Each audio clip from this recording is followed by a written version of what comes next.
Hello everyone, welcome to my YouTube channel mathematical TV. पिछली video में हमने percentage chapter के कुछ प्रोफाइल्स की बात की थी। आज हम उससे आगे ही कुछ प्रोफाइल्स की बात करेंगे। सबसे पहला क्वेश्चन है, एक व्यक्ति अपनी आय का 66 से 2/3% खर्च करके 1200 रुपये की मासिक बचत करता है, तो उसका मासिक खर्च क्या है। तो सबसे पहले बात आती है 66 से ही 2/3% को हम फ्रैक्शंस में बदल लेते हैं, तो इसका फ्रैक्शंस बनेगी 2/3। कैसे बनी ये मैंने आपको पिछली वीडियो में बता रखा है। तो अगर टोटल इनकम 3 मान लें तो 3 का 66 से 2/3% होता है 2।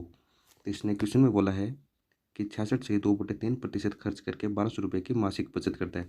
मतलब टोटल इनकम 3 थी, 3 से 2 रुपये मासिक खर्च, 2 रुपये मासिक खर्च है, तो बचत कितनी हुई 1। अब 1 यूनिट को हम यदि 1200 रुपये मान लें, 1 यूनिट का मतलब 1200, तो उसका मासिक खर्च ज्ञात करना है हमें। तो मासिक खर्च है कितना 2 यूनिट, तो 2 यूनिट का मतलब 1200 मल्टीप्लाई 2, 2400 रुपये आंसर हो जाएगा। यही अगर हमें टोटल इनकम पूछता तो हम 3 से मल्टीप्लाई कर देते। तो 3 से मल्टीप्लाई करने पर टोटल इनकम आती 3600 रुपये, जिसमें 2400 रुपये उसका मासिक खर्च है तथा 1200 रुपये बचत है। अब बात करते हैं अगले क्वेश्चन की। अगला क्वेश्चन है, एक विद्यालय में 70% विद्यार्थी लड़कियां हैं, लड़कों की संख्या 510 है, तो स्कूल में कुल कितने विद्यार्थी हैं। अगर 70% विद्यार्थी लड़कियां हैं तो इसकी फ्रैक्शन बनेगी 7/10। मतलब टोटल अगर 10 विद्यार्थी हैं, उनमें से 7 गर्ल्स हैं, तो बॉयज़ कितने होंगे 3। टोटल 10 है, उनमें से 7 अगर गर्ल्स हैं तो बाकी बचे हुए बॉयज़, तो बॉयज़ है 3। 3 यूनिट की वैल्यू कितनी दे रखी है 510। 1 यूनिट की वैल्यू होगी 170। हमें पूछा है स्कूल में कुल कितने विद्यार्थी है, तो टोटल विद्यार्थी कितने हैं 10 यूनिट। 10 यूनिट है तो 170 मल्टीप्लाई 10, इसका आंसर होगा 1700 विद्यार्थी। तो टोटल 1700 विद्यार्थी। यहीं अगर हमें गर्ल्स की संख्या पूछ लेता तो हम 170 को 7 से मल्टीप्लाई कर देते, तो 1700 कुल विद्यार्थी होंगे। अब बात करते हैं नेक्स्ट क्वेश्चन की। अगले क्वेश्चन की बात करें तो इसमें लिखा है, यदि किसी संख्या के 80% में 80 जोड़ा जाता है तो प्राप्त परिणाम संख्या के बराबर है, तो संख्या क्या होगी।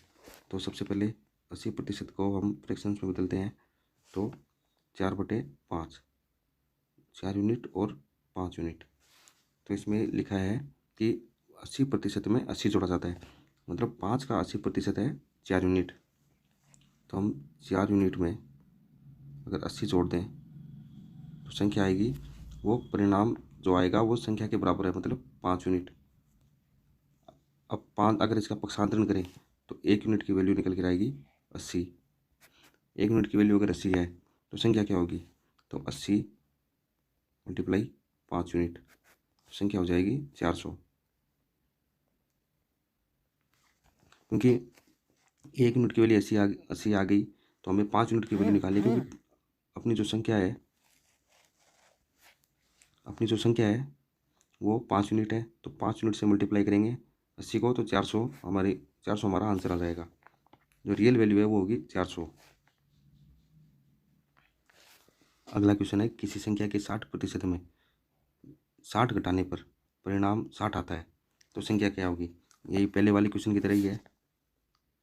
60% फ्रैक्शन बनती है 3/5। 5 का 60% होता है 3। तो अगर 3 यूनिट और 5 यूनिट मान लें, अगर हम हमारी संख्या है और 5 यूनिट का 60% होता है 3 यूनिट, तो एक क्वेश्चन में लिखा है कि 60% में से 60 घटाने पर परिणाम 60 आता है। तो अगर मैं 3 यूनिट में से माइनस कर दूं 60, तो परिणाम 60 आता है। तो 1 यूनिट की वैल्यू कितनी हो जाएगी, 1 यूनिट की वैल्यू हो जाएगी 40। 1 यूनिट की वैल्यू अगर 40 है तो हमें क्या पूछा है, संख्या क्या होगी। तो 5 यूनिट की वैल्यू निकालेंगे, तो 5 यूनिट की वैल्यू हो जाएगी 200।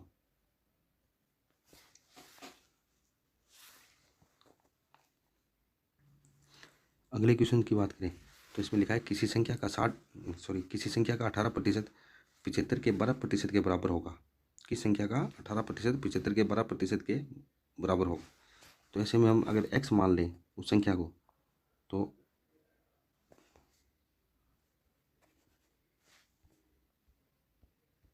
x का 18% 18/100 बराबर होगा 75 के 12% के बराबर।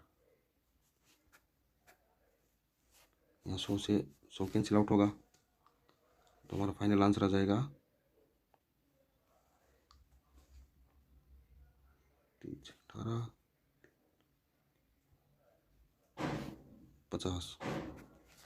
एक्स हमारा फाइनल आंसर आ जाएगा 50, मतलब 50 का 18% 75 के 12% के बराबर होगा। तो ये हमारा आंसर